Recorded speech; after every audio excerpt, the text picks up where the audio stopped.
तो आस्था तो बड़े लोगों की है, बहुत बड़ी एक आबादी है जो सरस्वती को। अरे मैं आस्था पर कहा, मैं तो व्यवस्था पर चोट कर रहा हूँ भाई। जो आप ही के ग्रंथ में लिखा हुआ है कि सरस्वती जो सरस्वती है ब्रह्मा की बेटी है। भाई फूले का प्रतिमा लगे और उनका जो जिस तरह प्रार्थना होता है विद्यालय स्टार्ट में, इनका वंदना होना मतलब कि चाहिए।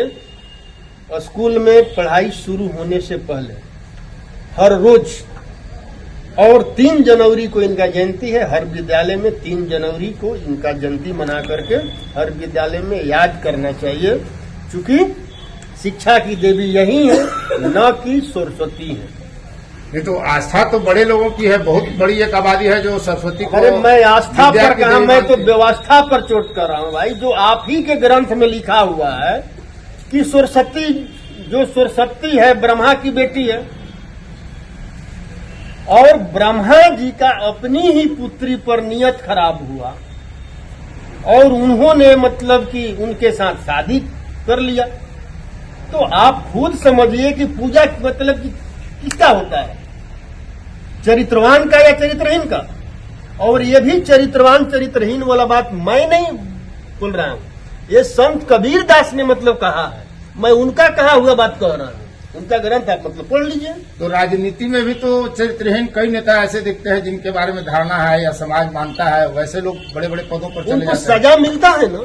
जो नेता बलात्कार करता है, जो नेता चोरी करता है, अपहरण करता है, उसको सजा मिलता है ना।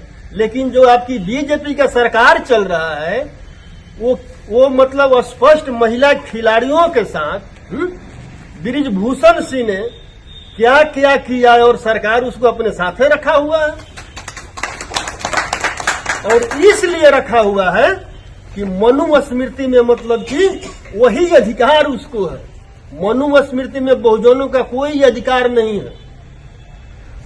आप जो आयोजन कर रहे हैं डेहरी के पड़ाव मैदान में, उसमें जो आपने अतिथि आमंत्रित किया है, उसमें डॉक्टर प्रोफेसर चंद्रशेखर हैं जो हिंदुत्व और सनातन के विरुद्ध बोलते रहे और उसके लिए सुर्खियों में आए हैं। केंद्र सरकार द्वारा कथित तौर पर हटा दिए गए डॉक्टर लक्ष्मण यादव हैं जो प्रोफेसर हैं, अर्जक संघ के अरुण गुप्ता और अन्य लोग हैं।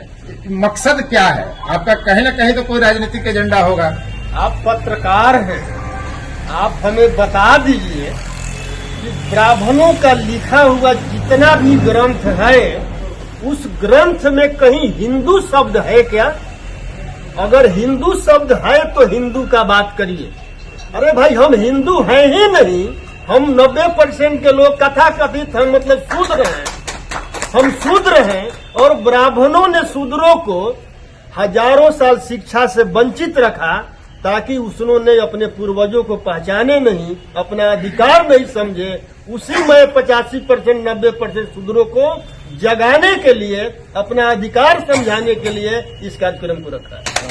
और मतलब आप ये मान के चल रहे हैं कि ब्राह्मण है, बाकी सब लोग शूद्र हैं देश में? देश में 15 अभी आप ही के भाजपा का प्रदेश अध्यक्ष का बयान आया ना कि ब्राह्मण श्रेष्ठ है, ब्राह्मण श्रेष्ठ था, श्रेष्ठ है और श्रेष्ठ रहेगा। 3% अगर श्रेष्ठ है तो 97% क्या है? जाकर पूछ लीजिए उनसे, वो तो शूद्र न है। और 3%, और जब सम्राट चौधरी ने ये बयान देने से पहले एक गुलामी स्वीकार कर लिया उसका कि मैं भाई तुम्हारा गुलाम हूं। मतलब आने वाले लोकसभा चुनाव में राजद का एजेंडा यही रहेगा, शूद्र बनाम अन्य या ब्राह्मण बनाम अन्य शूद्र। हम ये सामाजिक बदलाव की बात कर रहा हूं, मैं राजनीतिक बदलाव इसका राजद से कोई लेना देना नहीं है। ये पूरे बहुजन समाज के लोगों का भविष्य का बात है। हम प्रकाश की तरह, हम पूरे बहुजन समाज के लोगों को, जो 97% भारत के मूल निवासी हैं, 97% जो भारत के मूल निवासी हैं, 3% विदेशियों से, मैं 97% के मूल निवासियों को मानसिक गुलामी से आजाद कराना चाहता हूं।